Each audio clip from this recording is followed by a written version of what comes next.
Hello जय हिंद बच्चों, आप सभी लोगों का स्वागत है शिक्षा कैडेट इंस्टीट्यूट के इस ऑनलाइन प्लेटफॉर्म में। ठीक है, तो आज की करंट अफेयर की क्लास और स्टैटिक जी की क्लास हम लोग स्टार्ट करते हैं बिना वक्त गवाए। आप सभी लोग अपनी अपनी कॉपी कलम निकाल लीजिए।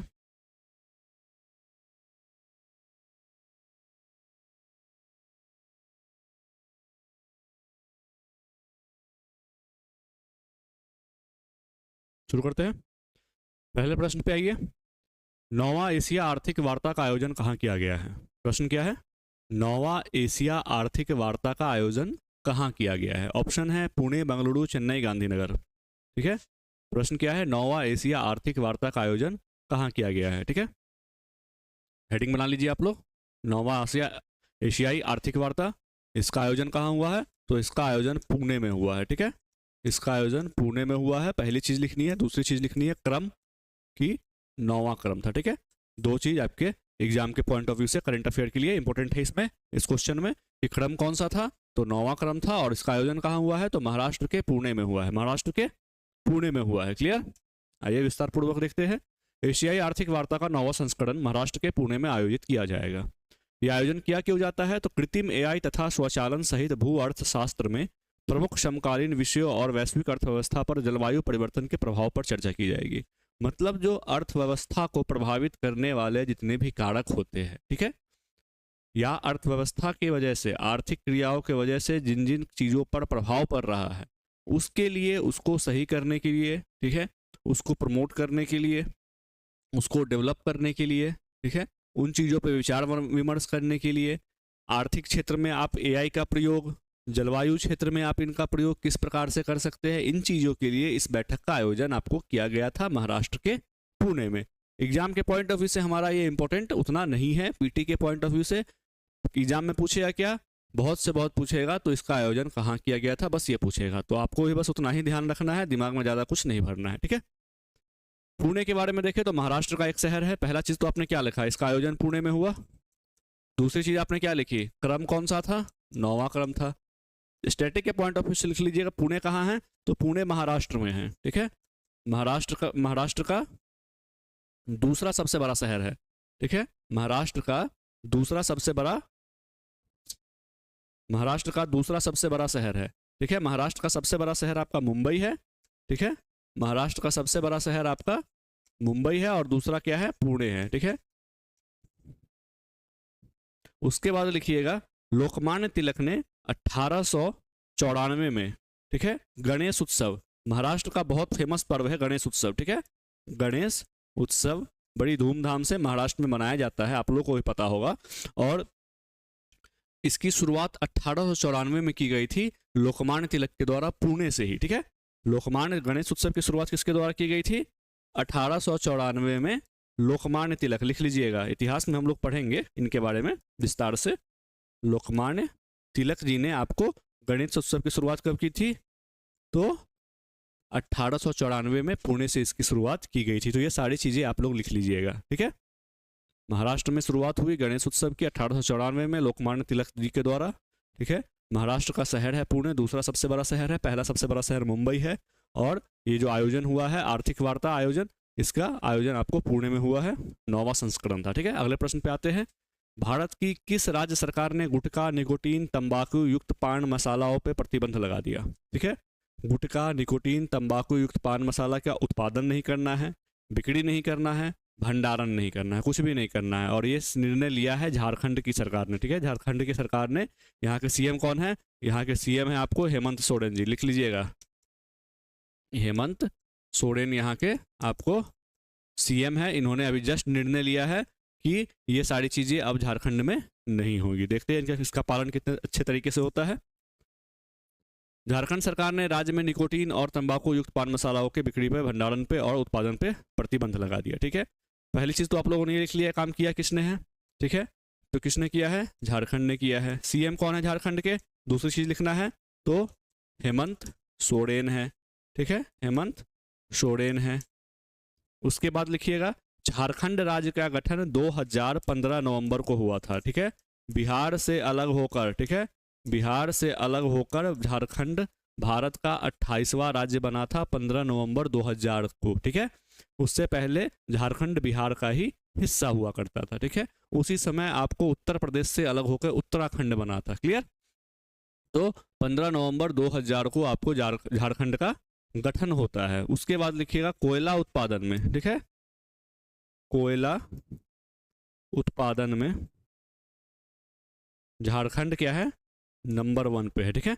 झारखंड क्या है कोयला उत्पादन में, आपको झड़िया वाला क्षेत्र, ठीक है, आपको कोडरमा बोल रहा हूँ मैं, आपको झड़िया वाला क्षेत्र हो गया, फिर आपको ये वाला बताता हूँ छोटा नागपुर वाला क्षेत्र हो गया, ठीक है। इन क्षेत्रों में क्या होता है, भारी मात्रा में कोयला का उत्पादन यहाँ से किया जाता है, ठीक है।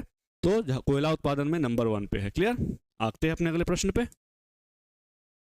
हाल ही में आईसीसी रैंकिंग में नंबर 1 वनडे बल्लेबाज, ठीक है। बहुत लोग कंफ्यूज आते हैं, वनडे बल्लेबाज क्या है, टी20 बल्लेबाज क्या है, ठीक है, टेस्ट बल्लेबाज क्या है। तो क्रिकेट, अंतर्राष्ट्रीय क्रिकेट के 3 फॉर्मेट होते हैं। जो लोग क्रिकेट देखते होंगे, रुचि लेते होंगे, उनको तो अच्छी तरह से पता होगा, मुझे पता है। लेकिन बहुत से लोग ऐसे हैं जो क्रिकेट में रुचि नहीं लगते, खास करके लड़कियां तो उतनी रुचि नहीं लेती है। बहुत कम प्रतिशत है लड़कियों की जो क्रिकेट में रुचि लेती है, दिलचस्पी लेती है, और बहुत लड़के भी हैं जो क्रिकेट में उतनी रुचि नहीं लेते हैं। लेकिन कुछ लोग तो इसके नस नस से वाकिफ है। तो अंतर्राष्ट्रीय क्रिकेट में आपको 3 फॉर्मेट होते हैं। पहला फॉर्मेट है आपका, ठीक है, ओडीआई, ठीक है। दूसरा फॉर्मेट है टी20 और तीसरा फॉर्मेट है टेस्ट, ठीक। ओडीआई जो होता है वो 50 ओवर का होता है। कितने ओवर का होता है, 50 ओवर का। एक टीम आपको 50 ओवर खेलती है। टी20 20 ओवर का होता है, ठीक है। और ये जो होता है ये 5 दिवसीय होता है, ठीक है, 5 डेज चलता है ये, ठीक है, 5 डेज चलता है। और टेस्ट जो होता है मतलब कंटिन्यू 5 दिन तक खेलते रहेंगे, ठीक है। इसका बहुत लंबा प्रोसेस होता है, 2-2 पारियां खेली जाती है, उतना डिटेल में हमें नहीं जानना है, बस इतना देखिए कि 3 फॉर्मेट होते हैं और हमें तीनों फॉर्मेट के जो टॉप 1 बल्लेबाज है उनको जानना है। ओडीआई में अभी टॉप पर कौन आ गए हैं, वही हमारा प्रश्न है, और शुभमन गिल आ गए हैं, ठीक है। ओडीआई में टॉप पे कौन है, तो भारतीय बल्लेबाज शुभमन गिल है। टी20 में टॉप पे कौन है, तो ऑस्ट्रेलिया बल्लेबाज ट्रेविस हेड है। कौन है, ट्रेविस हेड। कहाँ के हैं, तो ऑस्ट्रेलिया से संबंधित है, लिख लीजिएगा साइड में ऑस्ट्रेलिया। और टेस्ट में कौन है, तो जो रूट है। कौन है, जो रूट। कहाँ के हैं, इंग्लैंड के। बहुत बढ़िया, इंग्लैंड के है, ठीक है। तो ये आपको तीनों फॉर्मेट है और तीनों फॉर्मेट से जुड़े हुए खिलाड़ी है, ठीक है। यहाँ भी मैंने आपको वही चीज़ें बताई है। ये टॉप 10 के लिस्ट है और टॉप 10 में, ठीक है, ओडीआई के टॉप 10 में हमारे देश से 4 खिलाड़ी है, ठीक है। पहले शुभमन गिल है नंबर 1 पे, उसके बाद तीसरे नंबर पे रोहित शर्मा है, छठे नंबर पे विराट कोहली है और 9वें नंबर पे श्रेयस अय्यर है। तो मतलब टॉप 4 में 4 तो भारतीय शामिल है, ठीक है। तो शुभमन गिल, रोहित शर्मा, विराट कोहली और श्रेयस अय्यर, भारतीय 4 है टॉप 10 में। अगला प्रश्न, हाल ही में लॉन्च नक्शा प्रोग्राम किसके सर्वेक्षण के लिए लॉन्च किया गया है। एक प्रोग्राम लॉन्च किया गया है नक्शा, नाम लिखिएगा, क्या नाम है, नक्शा, NAKSHA, नक्शा प्रोग्राम, ठीक है। नक्शा प्रोग्राम लॉन्च किया गया है अभी हाल ही में। इसको 2 लोगों ने मिलकर लॉन्च किया है। एक तो है शिवराज सिंह चौहान, ठीक है, शिवराज सिंह चौहान,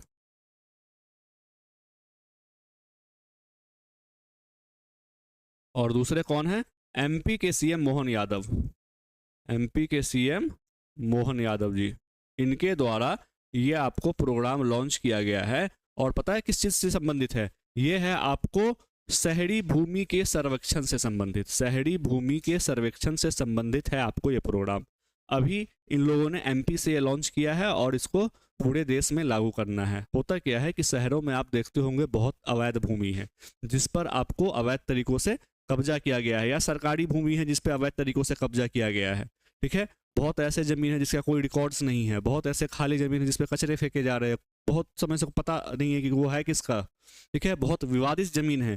तो उन चीज़ों का रिकॉर्ड रखने के लिए आपको इस प्रोग्राम को लॉन्च किया गया है, ठीक है। उस प्रोग्राम का नाम क्या है, तो नक्शा प्रोग्राम है, ठीक है। क्या नाम है, नक्शा प्रोग्राम। इसको विस्तार से देखते हैं। हाँ, तो नक्शा सिटी सर्वे प्रोग्राम जो है वो आपको शहरी भूमि सर्वेक्षण से संबंधित है। शहर में बहुत से ऐसे जमीन होते हैं जो विवादित होते हैं, ठीक है, बहुत लावारिस जमीन पड़ी हुई है, बहुत ऐसे सरकारी भूमि है जिस पे आपको अवैध कब्जा हो चुका है, ठीक है। तो इन सभी भूमि का कोई रिकॉर्ड नहीं रहता है, ठीक है।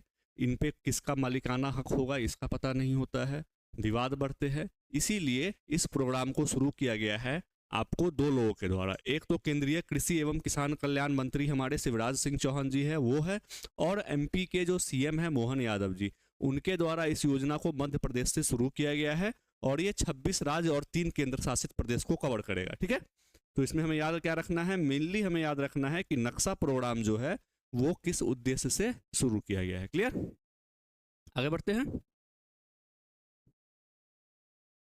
हाल ही में पृथ्वी पर सबसे स्मार्ट एआई, पृथ्वी पर सबसे स्मार्ट एआई, यूनिक पॉइंट हो गया ये, ग्रॉक 3 के लॉन्च की घोषणा किसने की है? पृथ्वी का सबसे स्मार्ट एआई आपको कौन सा है? ग्रॉक 3 है। इसकी लॉन्चिंग कौन करने जा रहा है? तो इसकी लॉन्चिंग करने जा रहे हैं एलन मस्क। कौन करने जा रहे हैं? एलन मस्क जी करने जा रहे हैं। क्यों है भाई ये दुनिया का सबसे स्मार्ट एआई? आइए देखते हैं। एलन मस्क की एआई कंपनी ने नया और smart AI chatbot Grok 3 launch किया है। ठीक है, इन्होंने क्या किया है? एलन मस्क जी ने ग्रॉक 3 नामक एक चैटबॉट एआई लॉन्च किया है और इनका कहना है कि ये बहुत ही एडवांस टेक्नोलॉजी से लैस होगा। समझे, बहुत ही एडवांस टेक्नोलॉजी से ये लैस होगा और जितने भी आपको एआई चैटबॉट है उनसे ये बेहतर काम करेगा। ठीक है, ग्रॉक 1 और ग्रॉक 2 पहले भी लॉन्च हो चुका है, लेकिन ये एक मॉडिफाइड वर्जन है और जितने भी एआई चैटबॉट अभी वर्क कर रहे हैं उसमें सबसे उन्नत किस्म का होगा। ठीक है, ऐसा इनके द्वारा कहा गया है। ठीक है, स्पेस एक्स कंपनी के मालिक एलन मस्क। एलन मस्क एक तो स्पेस एक्स, ठीक है, स्पेस एक्स की कहानी है, ये रूस गए थे मिसाइल खरीदने। ठीक है, इनको स्पेस टेक्नोलॉजी में बहुत इंटरेस्ट था, ये रूस गए थे मिसाइल लेने के लिए, लेकिन वहाँ पे इनको जब प्राइस बताया गया तो बहुत कॉस्टली प्राइस थी। फिर ये अपना छोटा सा एक स्पेस टेक्नोलॉजी का मतलब काम धंधा स्टार्ट करते हैं, नॉलेज इनको था और ये खुद की कंपनी डेवलप करते हैं। ठीक है, तो ऐसी इनकी एक कहानी है। टेस्ला इलेक्ट्रिकल वाहन बनाने वाली कंपनी है, इसका नाम एलन मस्क के नाम के साथ आता है। ठीक है, दूसरा टेस्ला, ये भी इन्हीं की कंपनी है। ठीक है, जो इलेक्ट्रिक वाहन बनाती है। उसके बाद ओपन एआई, ये भी इन्हीं की है। ठीक है, ये भी इन्हीं की है ओपन एआई। उसके बाद न्यूरालिंक जो ब्रेन में चिप लगाती है। ठीक है, न्यूरालिंक जो ब्रेन में क्या करती है? चिप लगाती है, वो भी इनकी कंपनी है। दुनिया का सबसे सफल और सबसे मशहूर बिजनेस टाइकून एलन मस्क ने ट्विटर को भी खरीद लिया है। ठीक है, ट्विटर जो पहले इनकी कंपनी नहीं थी, अब ट्विटर को भी हैंडओवर किसने कर लिया है? तो एलन मस्क ने कर लिया है। ठीक है, तो आप देख सकते हो space x, Tesla, open AI, Neuralink, Twitter सभी इनके हैंडल में है। ठीक है, तो बहुत बड़ी हस्ती है ये। और अभी जो ग्रॉक एआई है, ग्रॉक 3 है, वो भी लॉन्च यही करने जा रहे हैं। ठीक है, हाल ही में एनटीपीसी लिमिटेड, ठीक है, को किस प्रतिष्ठित पुरस्कार से सम्मानित किया गया है? एनटीपीसी लिमिटेड को किस प्रतिष्ठित पुरस्कार से सम्मानित किया गया है? तो वो है forward faster sustainability award. Forward faster sustainability award 2025 से आपको किसको सम्मानित किया गया है? क्वेश्चन इस प्रकार से भी पूछ सकता है और क्वेश्चन इस प्रकार से भी पूछा जा सकता है कि फॉरवर्ड फास्टर सस्टेनेबिलिटी अवार्ड 2025 से किस संस्था को सम्मानित किया गया है?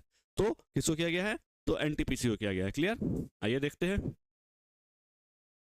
भारत की सबसे बड़ी एकीकृत ऊर्जा कंपनी एनटीपीसी लिमिटेड को United nation global compact network India द्वारा फॉरवर्ड फास्टर सस्टेनेबिलिटी अवार्ड 2025 से सम्मानित किया गया है। यह पुरस्कार जल संरक्षण और सतत जल प्रबंधन में उत्कृष्ट योगदान के लिए दिया गया है।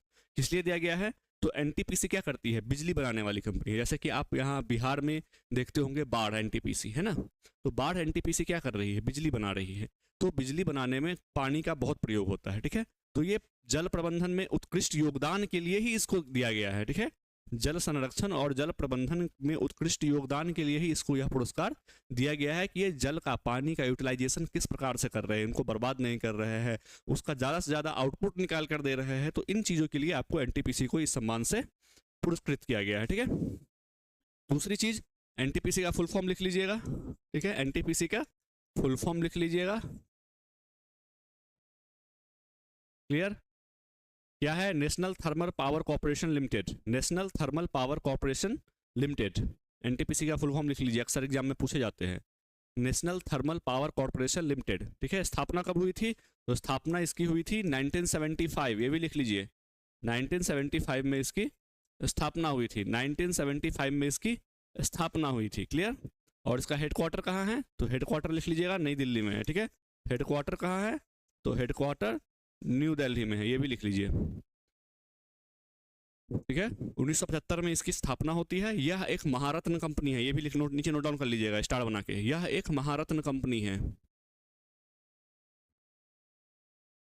आप लोग के लिए एक होमवर्क है, सर्च करके आइएगा कि भारत में कितने महारत्न कंपनी है। ठीक है, भारत में कुल कितने वर्तमान में महारत्न कंपनी है।